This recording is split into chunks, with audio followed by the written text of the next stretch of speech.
पर जाए तो पत्नी उसे बचाए, और जब पत्नी लाज लुटाए उसे कौन बचाए।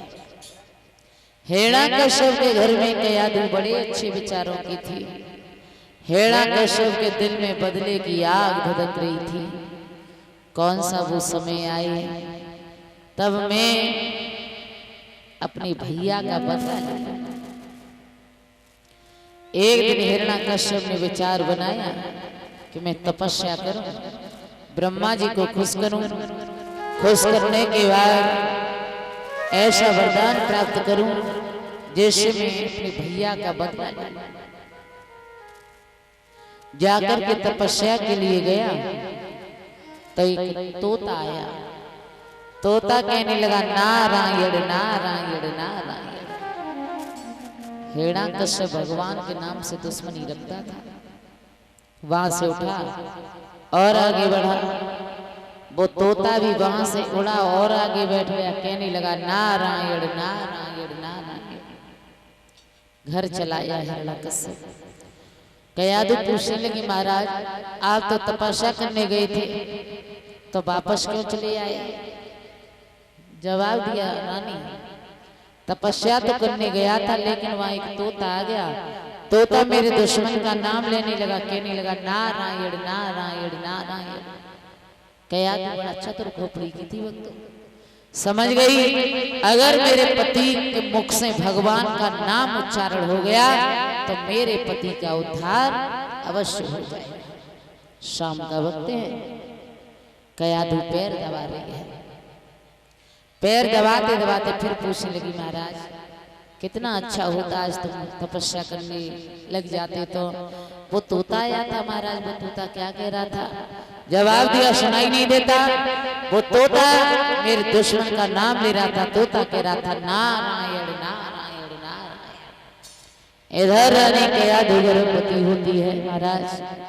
इधर सुबह होते ही हिरण्यकश्यप तपस्या के लिए गया, इतनी घोर तपस्या की, ब्रह्मा जी को खुश किया।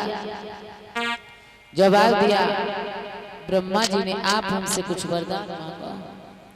हिरण्यकश्यप कह रहा है वरदान तो मांगूंगा, ऐसा मांगूंगा ना आज तक किसी ने मांगा हो ना आपने दिया हो। क्या मांग रहा है कि कुछ अधिक नहीं इतना दे दो।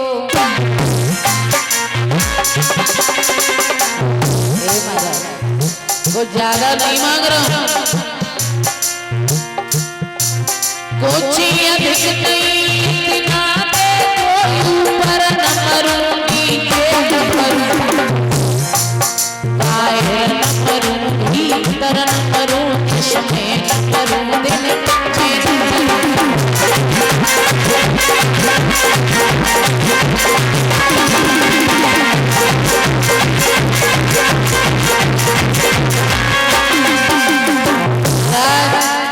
ना तो मेरी मृत्यु ऊपर हो न नीचे, न बाहर हो न भीतर, न दिन में हो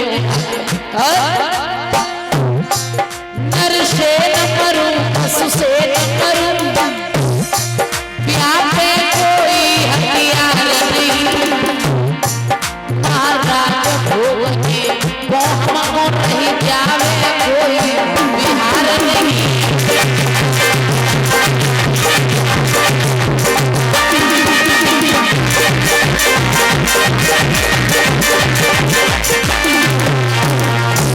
जवाब दिया मेरी मृत्यु न ऊपर न नीचे न बाहर न भीतर न दिन में न रात में, न अस्त्र से न शस्त्र से न नर से न पशु से न 12 महीनों में से किसी महीने में होनी चाहिए। ब्रह्मा जी कहने लगे ठीक है ऐसा ही होगा। न आप दिन में मरोगे न रात में, न बाहर मरोगे न भीतर, न ऊपर मरोगे न नीचे, न अस्त्र से मरोगे न शस्त्र से न नर से न पशु से न 12 महीनों में से किसी महीने में। वरदान पाने की बात चला है महाराज। कितने भी वरदान पालो जब मौत आती है ना तो कभी नहीं छोड़ती है। ये दिन का चक्कर है ना, ये बंद नहीं होता है। आप सो जाओगे लेकिन ये श्वास जितनी गिनती की है वो कभी बंद नहीं होती। कि श्वास श्वास पे हरि भजो और वृथा श्वास मति खोई, और नहीं जाने जा श्वास को आवन हो न हो। क्योंकि भक्तों दिन दिन निकल रहा है तो तुम समझ लो कि मेरी उम्र घटती जा रही है। उम्र दिन दिन हर पल पल खत्म हो रही है। महाराज बताया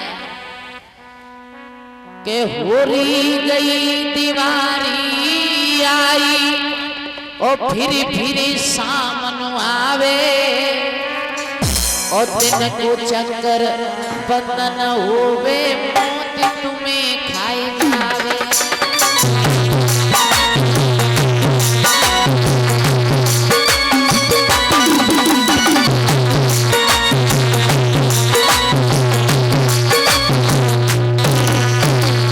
हम तुम जी रहे हैं, पता नहीं लग रहा है। एक एक सांस कम हो रही है, एक एक दिन कम हो रहा है। ये हो रही गई दीवारी आई, और फिर सामन आवे,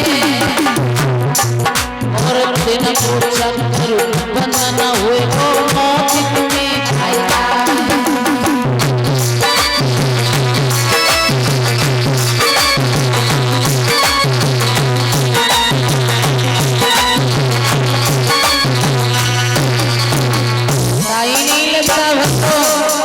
कब कितने समय ये समय निकलता जा रहा है। एक एक समय जा रहा है, लौट करके नहीं आएगा। कुछ दिन बीत दुखों में जाते, कुछ दिन सुख सोने में। कुछ दिन बीत दुखों में जाते, कुछ दिन सुख सोने में। और मोती हमेशा तुम्हें कटे की घड़ी काल कोने में।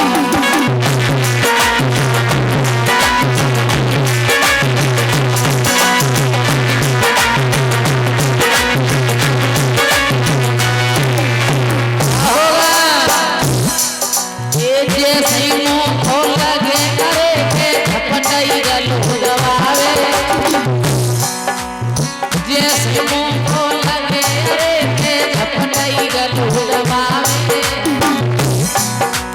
दिन को चक्कर बंधन हुए, तो मौत तुम्हें खाई जावे।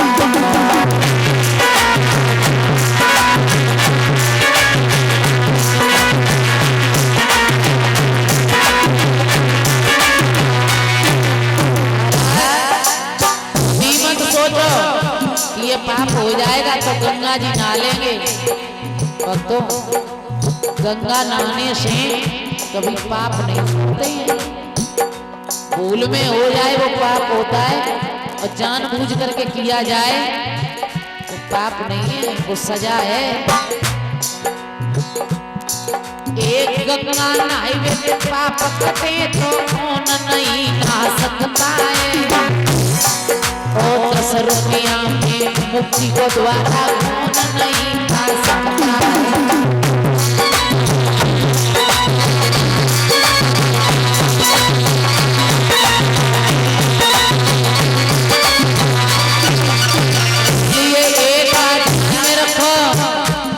दुनिया में सबसे बड़ा पुण्य होता है कभी किसी का बुरा ना सोचना चाहिए।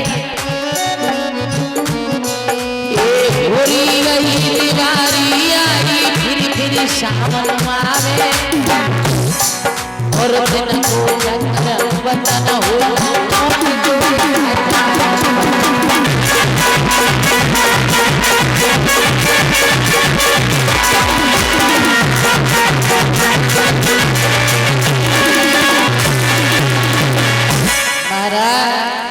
जिस समय मौत आती है ना, घर तक नहीं जाने देती है। और इसलिए पता नहीं इस श्वास पर, हर एक श्वास पर चलते फिरते उठते बैठते जागते सोते भगवान का नाम उच्चारण करो।